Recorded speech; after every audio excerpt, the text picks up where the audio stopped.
پشمت به ویدیو بابت اون تورنمنتی که حرفش زده بودیم و به آیدی من اومده بود اس ام اس داده بودید میخوام راجع به صحبت کنم.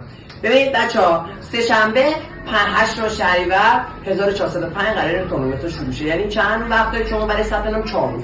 لولتون حداقل 70 الی 80 باید باشه.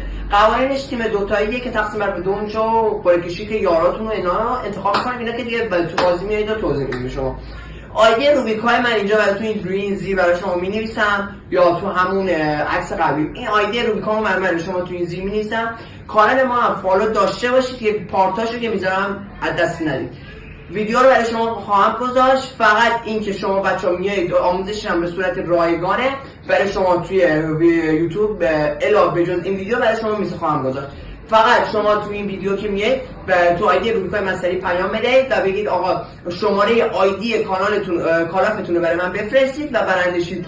بعدش هم یکی سوالی که دیگه خیلی از من پرسیده بودن اینه که وقت نفر اول قراره 240 تا سی پی یو بگیرن تیم‌ها یا تقسیم بر دو میشه؟ خیر، اینا تقسیم بر دو نمیشه و اون دو تا تیم، اون دو نفری که توی یه تیمن به دو تاشون 240 تا سی پی خواهم قرار گرفت.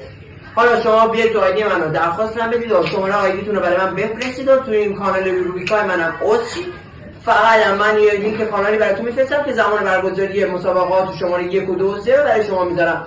بیاید سریع و شانس خودتون رو از دست ندید و امیدوارم که برنده بازی شما خواهید شد.